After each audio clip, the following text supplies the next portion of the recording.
नमस्कार मित्रों, ऑनलाइन कक्षा 10वीं कुछ में आप सबका हार्दिक स्वागत। पाठ संख्या 2 तुलसीदास लक्ष्मण परशुराम संवाद भाग संख्या 5। प्रस्तुत चौपाई में परशुराम विश्वामित्र से कहते हैं, कौशिकी उनकी माता का नाम है, इसलिए कहते हैं कौशिक नंदन सुनो यह बालक मंद बुद्धि का है।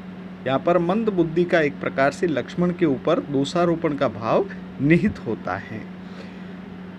वे कहते हैं कि लक्ष्मण कुटिल स्वभाव का है, मृत्यु के नियंत्रण में होने वाला है और अपने वंश का विनाश करने वाला है। यहाँ क्रमशः क वर्ण की आवृत्ति 4 बार होने के कारण यहाँ पर अनुप्रास अलंकार होगा। वे कहते हैं कि जिस प्रकार सूर्य कलंक रहित है किंतु चंद्रमा के साथ होने पर वह भी कलंकित हो जाता है, ठीक उसी प्रकार राम सूर्य के समान है और लक्ष्मण चंद्रमा के समान है और लक्ष्मण के साथ होने के कारण राम भी दोषी बन गए हैं।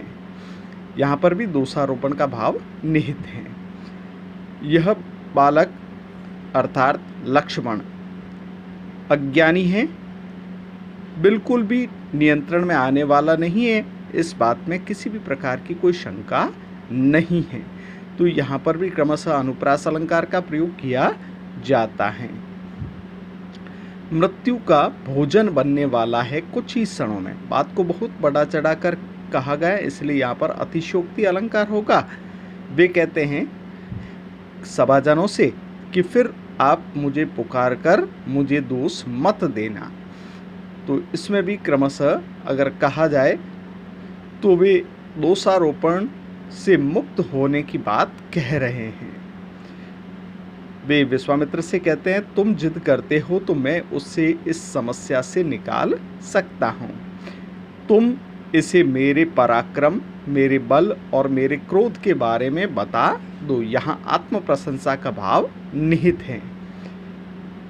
लक्ष्मण ने कहा, मुनि मैंने आपके सुयश को जान लिया है।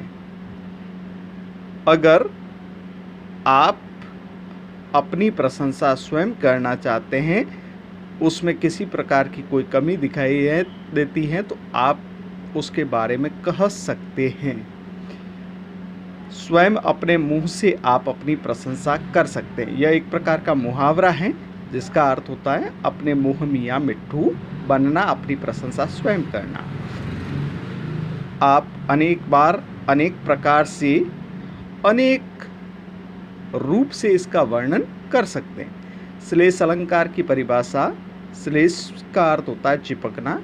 एक ही शब्द के अनेक अर्थ जहाँ दिखाई देते हैं उसे श्लेष अलंकार कहा जाता है। यहाँ जैसे बार, अनेक, भांति, बहु, वर्णी, बार शब्द के अनेक अर्थ इससे जुड़े हुए होने के कारण यहाँ पर क्रमशः श्लेष अलंकार का प्रयोग किया जाता है। वे कहते हैं कि अगर आपको संतोष नहीं मिल रहा है तो आप फिर से कुछ कहिए। यहाँ पर भी क्रमशः अनुप्रास अलंकार का प्रयोग होता है। वे कहते हैं कि आप मुझसे कह रहे थे कि मैं अपना क्रोध रोक कर दुख को सहन करके यह बात कह रहा हूँ। तो यहाँ पर भी क्रमशः रीस रोकी दुस्सह दुख में क्रमशः र और द वर्ण की आवृत्ति होने के कारण यहाँ पर अनुप्रास अलंकार होगा। वे कहते हैं वीर पुरुषों को धैर्य शोभा नहीं देता। अगर आप गाली देंगे तो वह भी आपको सुंदर नहीं लगेगा। क्रमशः इन दोनों पंक्तियों के अंतर्गत लक्ष्मण ने परशुराम पर व्यंग्य कसा है। वे वीर पुरुषों की विशेषता एवं कायर पुरुषों की विशेषता के बारे में वर्णन करते हुए कहते हैं, वीर पुरुष युद्ध करता है, वह अपने बल पराक्रम को नहीं बताता। सामने शत्रु को देखकर वीर पुरुष उससे युद्ध करता है, जबकि कायर पुरुष सामने शत्रु को देखकर अपना बल पराक्रम बताता है।